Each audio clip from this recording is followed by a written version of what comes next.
Moin and Guten Tag, it's Dr. Dough Time, the show where I'm reviewing your breads that you sent me. And you sent me so many amazing breads. Then you voted on a couple of them and those I'll be reviewing.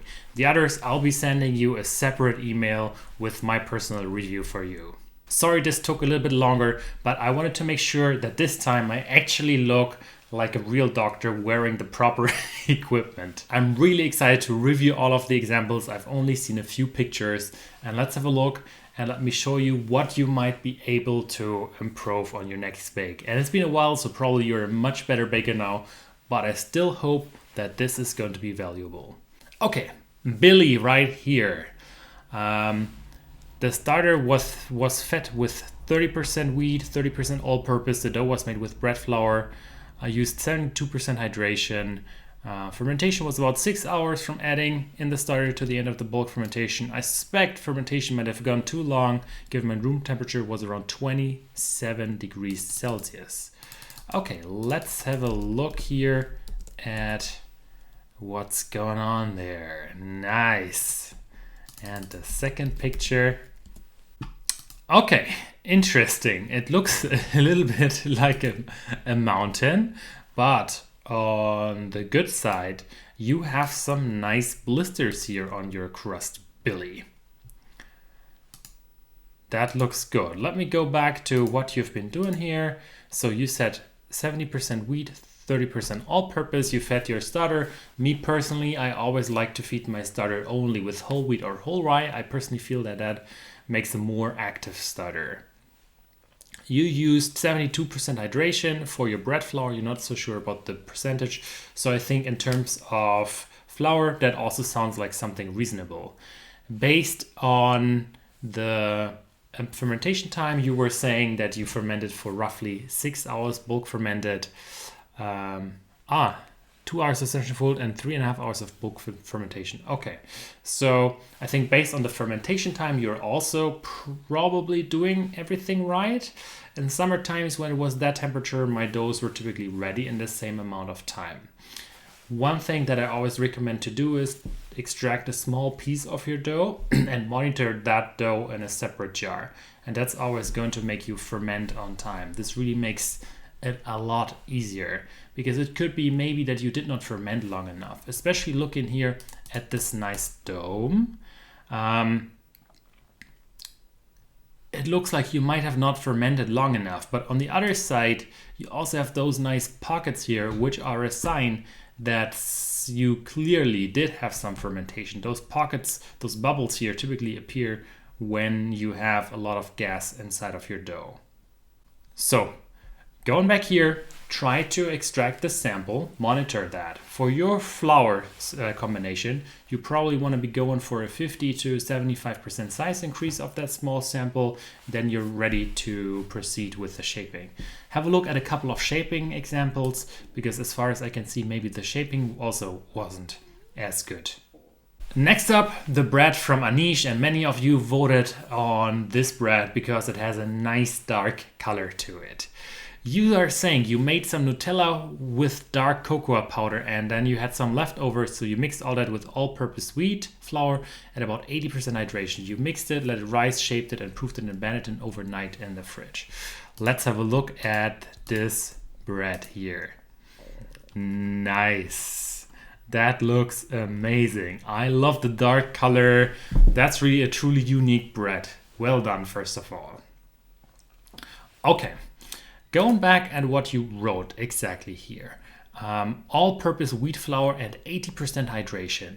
To me personally, that sounds like quite a lot of water for your flour. You might want to double check that and lower that a little bit. For the standard German all-purpose flour, I'm typically opting for 60% hydration, just to give you perspective on that. So that's quite a lot of water. And I can also see that you had to use a lot of flour here for your Benetton, for instance. Probably because your bread was just very, very, very sticky. So try reducing that a little bit. You need to adjust that depending on your flour. And if you go for high hydration those, I also recommend you to get a small liner for your Benetton. That's just going to make everything a lot easier. So yeah, good job, nice bread, really well done. And next up, we get the bread from Toto. Organic wheat, whole wheat, sounds like a great bread. 70% hydration, that's looking all great. Mixing flour and water, after 2 hours adding salt and starter, pretty active. 5 rounds stretch and folds every 30 minutes and rest 2 hours and shape it. Let it rest 15 minutes, fold it and spread it in a bowl covered with a towel. 10 hours in the fridge, cook 20 minutes and 250. Okay, great, let's have a look. Nice. That one looks very, very good. I like it. Oh, I shouldn't have scrolled down too much. Good job. You have some blisters here on the crust. You have a little bit of an ear development. Well done. I think you're fermenting quite well. But I would say, as I can see it here, as I can see the crumb, it probably could have fermented even a little bit longer. Just a little bit longer. And maybe also here, based on the shape, you could probably double check your shaping technique and improve the shaping technique. Let's go back to the basics here real quick. Mixing in flour and water and salt, after 2 hours adding salt and starter, pretty active. What I like to do is I like to do an autolyse overnight. So I just mix the main dough, excluding the salt, let that sit overnight, feed the starter the evening before, and then in the morning I like to put everything together. Maybe that helps a little bit with the whole process. Other than that, 5 rounds and stretch and fold every 30 minutes. I think that's a little bit too much. I have this no knead recipe where I actually don't do any stretch and folds at all. So only do your stretch and folds the moment you see that your dough flattened out quite a lot. No need. No need bread. So yeah, that's not required that you do all those stretch and folds. You can sometimes, when you don't need so much at the start, you can do more stretch and folds. But generally, only when you see your dough flatten out quite a lot, that's when you want to do a stretch and fold. Each stretch and fold is also going to compact your crumb a little bit more. So it comes at a cost. But I know it's very satisfying to stretch and fold your dough, that's for sure. 10 hours in the fridge also sounds like you could have probably proofed it for a little bit longer, because for me at least, it's not done that quickly. So I like to do 1 hour typically at room temperature and then another 16 to 24 hours inside of the fridge. Just a small example. So maybe you want to proof your bread for a little bit longer. Then you cook it 250 degrees Celsius at the start, and then you reduce the temperature. I cook my bread all the time at 230 degrees Celsius, so I don't adjust the temperature in between. Anyways, good job. That's a really amazing looking bread. Well done. There's only a few areas where I would say you could improve. And next up comes Maciej. I hope I pronounced your name correctly. Or Maciej. I'm sorry for that. So anyways, let's have a look first at the bread that you have been baking. This one. Wow, look at that. That looks amazing. Great ear development here. Nice pattern here on the bread. Nice. Good job. So I'm very happy with this bread already. You're saying, okay, you are using 65% hydration. I think that's great for the composition of flour that you're having. Okay, great. Fermentation took around 6 to 7 hours. I did a coil fold every 2 hours. Proofing lasted 1.5 hour and then 45 minutes in the freezer. Oven set to 250 degrees with the stone. Use your steaming method, and you forgot to turn off the fan. Interesting. Very, very interesting. So I think what your bread clearly shows is you fermented quite well. And then even things like not having the perfect amount of steam is not that important. Yeah, it's a really great bread. One thing that I note here on the crumb, that it probably could be a little bit fluffier. And I'm not talking about those airy open crumb holes. I'm just talking about the fluffiness here of the actual bread. So maybe try to stretch out that bulk fermentation or that proofing stage a little bit more. In my opinion, to really get that super fluffiness, you need to proof longer. And 1.5 hours for proofing, even in summer times, it sounds relatively fast. So I typically do roughly 2.5 to 3 hours, probably including the freezer of proofing. So maybe that's something that you want to improvise a little bit more. But other than that, good job. Your bread really looks fantastic. Next up, bread attempt number 3. Okay, let's have a look. Bread attempt number 3. No preview available. Like this. Nice. So that's a completely different style of bread now. Interesting. Nice sandwich bread. Let's have a look what you're writing. End result, not many bubbles in the bread, doughy and chewy. You have been using milk, butter, and some sugar. You mix it with salt and the seeds are needed for 15 minutes. Proofed at 1.5 hours, kneaded again, shaped, and then proofed again. Okay, so what you should do is try to extract a small sample even for yeast-based doughs. For sourdough, it's even more important. But for yeast-based doughs, no matter the protein percentage, try to aim for roughly a doubling in size during the first fermentation. So everything the same that you're doing, aim for the dough to double in size. That's going to be perfect for the yeast-based bread. You're not going to run into over-fermentation issues. Your dough just might collapse a little bit. Really nothing to worry. Then you shape your bread, and then afterwards you place it in your loaf pan. I was actually asking you whether it's loaf pan or loaf tin. Some said loaf tin, some loaf pan, so I'm sticking to loaf pan for now. Sorry for my Denglish, German English, by the way. So yeah, so you place it inside, and then you do the finger poke test. And then the moment you see that the dent which you put into the dough just springs back very, very, very, very, very slowly, that's exactly when you want to bake your bread.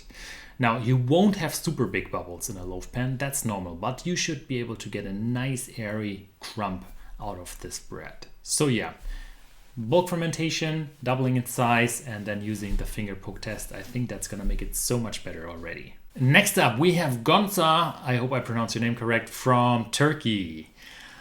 Organic bread flour, 70% protein, 11.5%, sorry. What am I saying? 70% hydration, 11.5% protein, 1 hour autolyse at the starter, 4 stretch and fold every 30 minutes, shaped, okay, great, fermented in basket at room temperature for 3 hours, cooked in Dutch oven. Okay, it is well developed, but I guess it's missing the ear. Let's have a look at this bread. I'm excited to see it. Nice, really good job. That looks like a fantastic bread. One thing that I notice is that there seems to be quite a lot of pockets of air here towards the top of the bread. And to get that ear that you're looking for, you really need to have a lot of steam, or else the bread can't expand as much as is required inside of the oven. So make sure that you have enough steam inside of your oven. This is really essential, and large pockets of air towards the top of the bread are typically a sign that you did not have enough steam. The dough just tries to spring upwards through that incision that you made, but it can't because there's already crust, and then those pockets collapse into really, really big pockets of air. But not that much, just a little bit. That could improve probably. Other than that, something that I found a little bit odd here was that you only here for roughly 2 hours you bulk ferment it. As I said before, try to also maybe work with the sample that I suggested. It's really gonna make everything easier. And 3 hours in the basket, actually that sounds like a good timing here. I think you probably also use the finger poke test, that's good. So try to work on your bulk fermentation a little bit using that small sample, because I feel it could have been a little bit short. For that ear, you really need to have a fully gassed up dough, that's essential, and then work on the steaming method inside of your oven. But other than that, really good job. And last on this list, Aquiles. 80% wheat, 10% rye, 10% whole wheat, 70% hydration, 5 hours bulk fermentation, 4 folds, bench kneading, 1 hour autolysis. Interesting. So that sounds like a very interesting composition of flour. Let's have a look at the bread. Nice. Oh, I love the rustic look of this bread. So good. Okay, nice. And you see you even have a little bit of an ear development right there. Sounds good. The only thing, like with most of the other breads, the only thing I can say here, you need to also maybe work a little bit more on the fermentation, because here you should be seeing a few more tiny pockets of air right here. I'm not talking about an open crumb, but I'm talking about slight pockets, small pockets that are a sign that you really proved on point. So benching 1 hour autolysis, 5 hours bulk fermentation. I think that could be good. The 5 hours, it of course depends on the temperature that you're at. But other than that, I think you're doing great.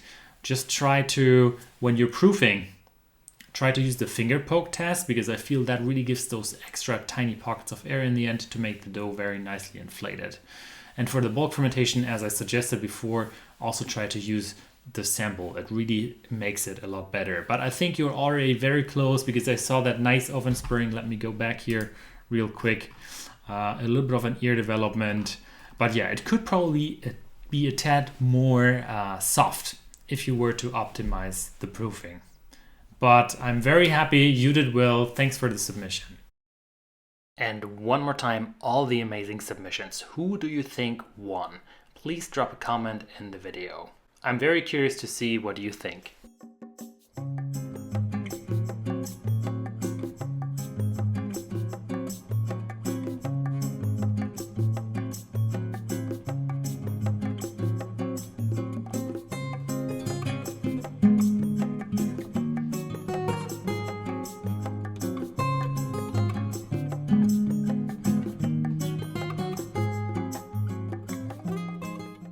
This was a lot of fun. I hope you enjoyed it too. Just summarizing all the issues that I saw, it was mostly the fermentation, where I would say most of the breads presented could improve a little bit more. Sourdough baking is really about mastering that fermentation process. It's essential that you have an active starter, and it's essential that you ferment your bread exactly on point. Try using that sample method that I suggested, where you extract a tiny piece of the dough and you store that and monitor its progress. Of course, you have to look at it a little bit. The size increase of this depends on the protein level inside of your flour, but this is really great. And then use this finger poke test. This finger poke test is really an underrated trick to make sure that you proof your bread after shaping exactly on point. Hope you enjoyed, and as always, may the gluten be with all of you. Thank you so much.